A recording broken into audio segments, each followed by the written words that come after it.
Hi friends, good evening. So இன்றைக்கி நம்ம பார்க்க போகிற டாபிக் என்னென்னு பார்த்தீங்கன்னா, குழந்தைங்களோட ஸ்லீப், தூக்கம். ஓகே, ஸ்லீப்பை பற்றி கொஞ்சம் நம்மளுக்கு தெரிஞ்சுக்கணும். ஸோ பேசிக்கலாக ஃபஸ்ட்டு ஸ்லீப் நம்மளுக்கு நைட் ஒரு சீம்லெஸ் ஸ்லீப் எல்லாருக்கும் இருக்கணும். ஓகே, அடல்ட்ஸ்க்கு நான் ஜென்ரலாக சொல்கிறேன். ஸ்லீப் இல்லாத டைமில், ஸ்லீப் இல்லைன்னா டிஸ்டர்ப் ஆகும். நைட் ஷிஃப்ட்ஸ் வேலை பார்க்குறாங்க அவங்க, ப்ளஸ் நைட்டு ஸ்லீப் அடிக்கடி டிஸ்டர்ப் ஆகிற பீப்புள், உங்களுக்கெலாம் காமனாக நீங்கள் என்ன பார்க்க முடியும்? நான் எனக்குள்ளதை வச்சு சொல்கிறேன். First thing is the next day I am very tired.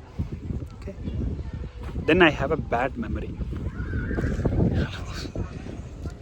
இந்த ரெண்டுமே நீங்கள் காமனாக பார்க்க முடியும்.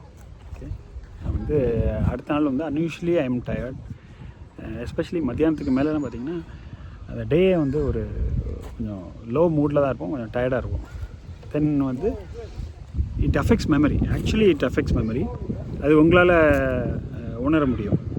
ஸோ ஸ்லீப் டிஸ்டர்பன்ஸ் இல்லாமல் இருக்கணும். ஓகே, இது போக நிறைய விஷயங்கள் சொல்கிறாங்க. ஆக்சுவலாக நைட்டை முழிச்சிருந்து வேலை செய்கிறது it is affected, associated with hyper tension, it is associated with diabetes, அதிகமாக கார்டிசால் செக்ரேட் ஆகுது நைட்டு. ஸோ இதெல்லாம் சொல்கிறாங்க. பட் நான் பர்சனலாக அனுபவிச்சதை சொல்கிறேன். டயர்டாக இருப்பீங்க, ஜாஸ்தி டயர்டாக இருப்பீங்க. ப்ளஸ் உங்கள் புவர் மெமரி இருக்கும். லாங் டேர்மில் பார்த்தீங்கன்னா உங்கள் மெமரியை ஜாஸ்தி அஃபெக்ட் பண்ணும். After one point of time நீங்கள் இந்த நைட் ஷிஃப்ட்ஸ் எல்லாம் பார்க்குறீங்கன்னா அது ஒரு டைமுக்கு அப்புறம் நீங்கள் ரெடியூஸ் பண்ணிடணும், இல்லைனா ஸ்டாப் பண்ணிடணும். ஸோ மறந்துடாங்க. ஓகே, ஸோ இப்போ பீடியாட்ரிக் டாபிக்குள்ளே போவோம். ஒரு குழந்தைக்கு எவ்வளோ ஸ்லீப் தேவை? நியூ பார்ன் பேபி எவ்வளோ நேரம் தூங்கும்?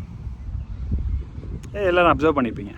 18 to 20 hours easily a baby will sleep. Okay, எழும்பும், பால் குடிக்கும், டாய்லெட் போகும், திருப்பி தூங்கிடும்.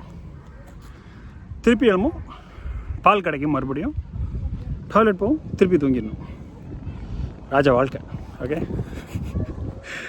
அதுக்கப்புறம் ஒரு 9 months to 12 monthsனு வச்சுக்கோங்க. அப்போ பேபியோட ஸ்லீப் ரெக்குவயர்மெண்ட் எவ்வளோன்னு பார்த்தீங்கன்னா 12 hours. அதுக்கப்புறம் 3 years old child, அதாவது 3-year-old child ஸ்கூலுக்கு போகக்கூடிய சைல்டு இல்லையா, ப்ரீ ஸ்கூலுக்கு போக ஆரம்பிச்சிடும். அதாவது ஸ்லீப் ரெக்குவயர்மெண்ட் எவ்வளோன்னு பார்த்தீங்கன்னா அதே 12 hours. ஓகே, மறந்துடாங்க. ஒரு 4 to 5-year-old சைல்டுக்கு எவ்வளோ ஸ்லீப் தேவைன்னு கேட்டிங்கன்னா அதே 11 to 12 hours per day தேவை. இங்கே தான் பிரச்சனையே ஆரம்பிக்குது. இது நிறைய பேருக்கு தெரியவே தெரியாது. ஓகே, நிறைய பேரண்ட்ஸ்க்கு தெரியாது. ஸோ 3 to 4 year வந்த உடனே ஸ்கூலுக்கு போக ஆரம்பிச்சதா, ப்ரீ ஸ்கூலுக்கு போக ஆரம்பிச்சதா. ஸோ என்ன நினச்சிருவாங்க அப்படின்னு பார்த்தீங்கன்னா, தி திங்க் தட் ஸோ இப்போ தான் பிரச்சனையே வருது. என்னன்னு கேட்டிங்கன்னா, எல்லோரும் என்ன நினச்சிப்பாங்கன்னா, அடல்ட்ஸ் எல்லோரும் என்ன நினச்சிப்பாங்க, நம்ம பெரிய மனுஷன், குழந்தைங்க குட்டி மனுஷன் இல்லையா. So they think that they are young adults. அப்படி இல்லை, தே ஆர் சில்ட்ரன். ஆக்சுவலி அவங்களோட ஸ்லீப் ரெக்குவயர்மெண்ட் அதிகம். ஸோ இப்போ அடல்ட்ஸ் ஈஸியாக ஒர்க்கை முடிச்சுட்டு வீட்டுக்கு வரும்போது ஒரு 8:30, 9 o'clock கூட ஆகிடும்.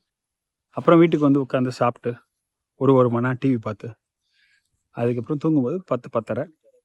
குழந்தைங்களும் அந்த டைம் தான் கிட்டத்தட்ட தூங்குவோம். காலையில் பார்த்தீங்கன்னா everybody has to get up at 6 o'clock. அடல்ட்ஸ்க்கு இந்த டியூரேஷன் ஓகே, 7.5 hours 8 hours தாராளம் போதும். பட் சைல்டுக்கு பத்தாது. சைல்டு 6:30 7 o'clock கிளம்பி அவங்களும் ஸ்கூலுக்கு போகணும். இப்போ அவங்க கிளம்புறாங்க, ஸ்கூலுக்கு போகிறாங்க. So they undergo this problem. அங்கே போயிட்டு தே ஃபீலிங் டயர்ட் ஈஸிலி. மதியான டைமில் தே ஆர் வெரி டயர்ட். அவங்களுக்கு ஞாபகம் வச்சுக்க முடியல திங்ஸை. They have poor memory. So memory ஞாபகம் வச்சுப்பீங்க. மெமரின்னு நீங்கள் ஞாபகம் வச்சுக்கணும். ஒன்று என்னென்னா, உங்கள் ஷார்ட் டேர்ம் மெமரி ஹிப்போ கேம்பஸ்ங்கிற பார்ட் பிரெயினில் இருக்குது, அதுதான் ரீட்டைன் பண்ணும். Long term memory prefrontal cortex இல்லையா, இந்த ஸ்கல்லுக்கு பின்னாடி நீட்டாக இருக்குது, ஃபோர்ஹெடுக்கு பின்னாடி prefrontal cortex. So short term மெமரியிலேருந்து லாங் டேர்ம் மெமரிக்கு போகிறதுக்கு அது ஒரு டைம் டியூரேஷன் எடுக்கும். This mostly happens in the night. Okay, mostly happens in the night. So இந்த ஸ்லீப் டிஸ்டர்ப் ஆகும்போது உங்களுக்கு லாங் டேர்ம் மெமரிக்கு வந்து ஷார்ட் டேர்ம் மெமரி போகிறதே வந்து அஃபெக்ட் ஆகுது. ஸோ வந்து இதான் ஃபேக்ட்டு, இதை ஞாபகம் வச்சுங்க. யூகேயில் நீங்கள் காமனாக வந்து நிறைய வீடுகளில் நீங்கள் பார்க்க முடியும், குழந்தைங்கள வந்து ஒரு 7:30க்கெலாம் தூங்க வச்சுருவாங்க. நிஜமாகவே சொல்கிறேன், 7:30க்கு எஸ்பெஷலி இந்த சின்ன குழந்தைங்களெலாம் நல்லா சீக்கிரமாகவே தூங்க வச்சுருவாங்க. ஸோ அதை நம்மளும் ப்ராக்டிஸ் பண்ணணும். ரொம்ப நேரம் முழிக்க வச்சு நம்ம தூங்குற அதே டைமில், அடல்ட்ஸ் தூங்குற அதே டைமில் குழந்தைங்கள தூங்க வச்சோன்னா தேல் get sleep deprive. Okay, so இது ஞாபகம் வச்சுங்க. இது ஒரு பாயிண்ட் நான் சொல்லணும்னு நினச்சேன். ரெண்டாவது, பேபி பிறந்த உடனே ஒரு 1 month 3 month இந்த டைம்லலாம் ஏதாவது பெரிய ஃபங்க்ஷன்ஸ் எடுக்கிறது, அது ஏதாவது ரிலீஜியஸ் செரிமனி இருக்கும், இல்லை ஏதாவது ஒரு கம்யூனிட்டி ரிலேட்டட் செரிமனி, சம்திங் ஏதோ ஒன்று இருக்கும். அதுக்கு குழந்தைய கூட்டிகிட்டு போய் நல்லா நீட்டாக ட்ரெஸ் மாற்றி கூட்டிகிட்டு போய் அங்கே போய் சர்ச்சில், டெம்பிளில் ஏதோ ஒரு ஃபங்க்ஷன்லாம் வச்சு அதுக்கு ஒரு 2-3 hours ப்ரோக்ரஷன். அதுக்கப்புறம் ஒரு மண்டபத்துக்கு போய் அங்கே போய் சாப்பாடு பிரியாணி எல்லாம் போட்டு அங்கேயும் கொஞ்சம் நிறைய டைம் ஸ்பெண்ட் பண்ணுறது. இப்போ அன்னோயிங்லி ஒரு விஷயம் நடந்துக்கிட்டே இருக்கும். The child becomes more and more tired. மற்றவங்கெல்லாம் ஜாலியாக என்ஜாய் பண்ணிகிட்டு இருப்பாங்க, குழந்தை பார்த்திங்கன்னா டயர்டாகிட்டே இருக்கும். இது கொஞ்சம் தான் ஐடென்டிஃபை பண்ணுறது. பர்த்டே ஃபங்க்ஷன்ஸ்லேயும் இதை பார்க்க முடியும். நானே நிறைய வாட்டி பார்த்துருக்கேன். அதாவது அந்த பர்த்டே ஸ்டேஜில் இருந்துட்டு குழந்தை கண்டினியூஸாக அழுதுகிட்டே இருக்கும். ஏன்னே தெரியாது, எதுக்குமே யாருக்குமே புரியாது.